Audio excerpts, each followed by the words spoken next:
from the National Weather Service. The National Weather Service says it's going to be a warm week. Today is going to be partly sunny, high temperatures between 78 and 82 degrees. And it's going to be much like that all week. It's going to be a warm, normal warm December week. So with very little rain. I'll give you some closures, holiday closures for the city after we take this phone call. Good morning, you're on Ocala Talks. Hey, how you doing, Tom? Hey, Hugh, how are you? We had a great weekend. A wonderful pancakes and a parade, very well attended. The pancakes, I think there are more people there than I've ever seen before, and I've been going for quite a few years. And it was very successful, a wonderful Saturday and weekend. Yeah, that's put on by the Kiwanis Club at 8th Street Elementary, and then the parade. Where was your vantage point at the parade, Hugh? I was right in the beginning part. Right there by the McPherson Center? Right, yeah, just about where they make the turn there, going on the 40, I heard that there were cars lined down the boulevard almost all the way past the golf course. Oh, it was there was a big crowd. They said there was over 60,000. I can believe it. But it was just a wonderful evening for it too, because I've been to that parade when it was kind of cold, but no hot chocolate this year, just a couple of cold Miller Lights.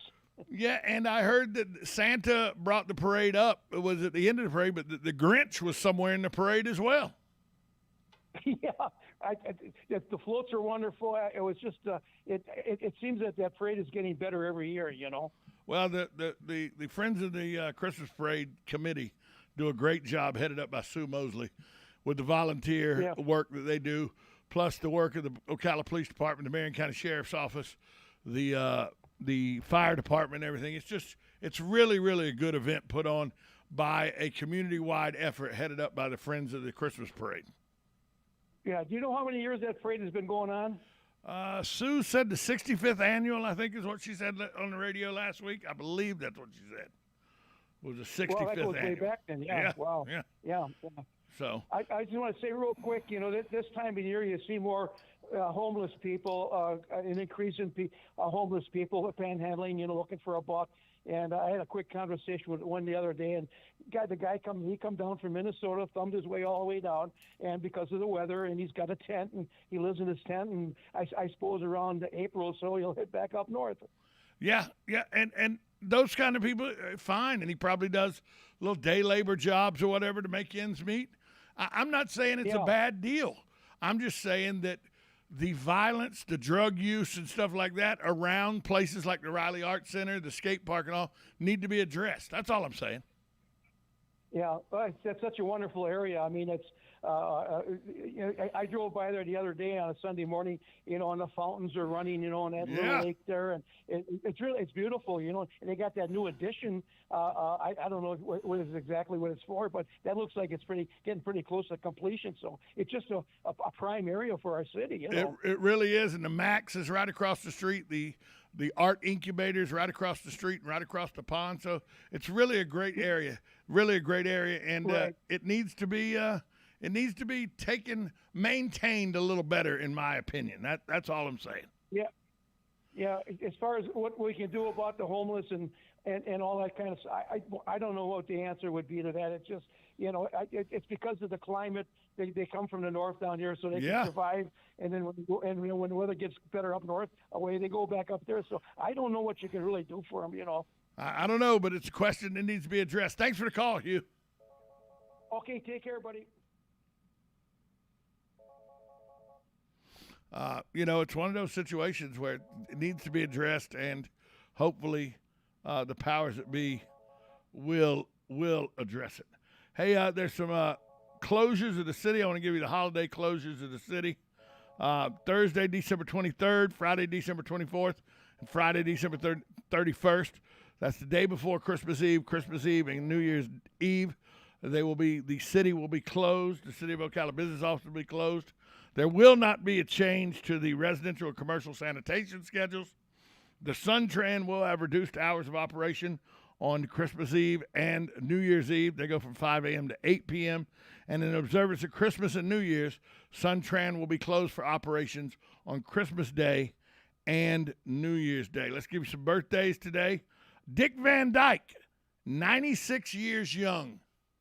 Dick Van Dyke, 96 today. Christopher Plummer, 92 today. Steve Buscemi, one of the best character actors of our time.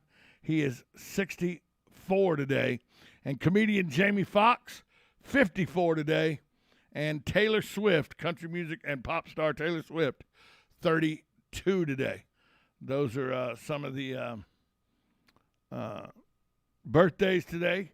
Did you know the average person in North America will eat 11.9 pounds of breakfast cereal this year? And don't get me wrong, I love my cereal. I don't know that I eat 12 pounds a year, but I may.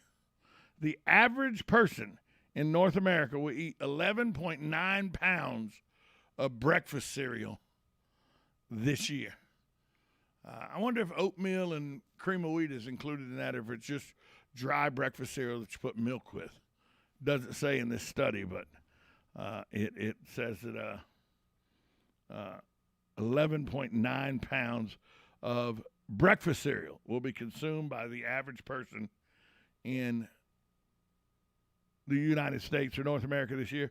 Hey, 4 things you didn't know yesterday that you do know now after I tell you this.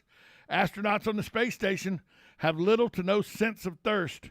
Most wear timers to remind them to hydrate regularly. It's one of those zero gravity things. The Earth's core is hotter than the surface of the sun.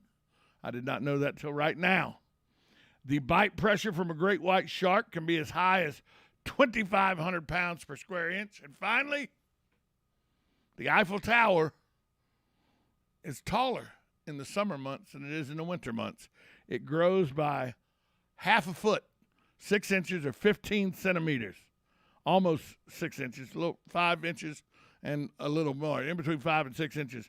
The Eiffel Tower becomes 15 centimeters or between 5 and 6 inches taller during the summer months as the metal expands.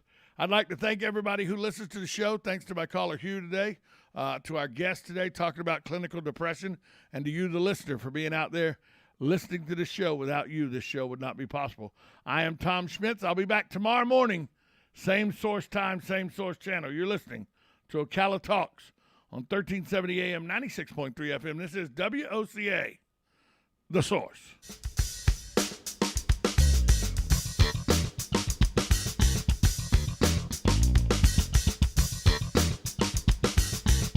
Broadcasting from the Ocala International Airport, this is WOCA AM, W242CA FM, Ocala, 1370 AM, 96.3 FM, The Source. USA Radio News with Lance Pry. Colorado Governor Jared Polis, a Democrat, declared the COVID-19 emergency is over and that he won't be implementing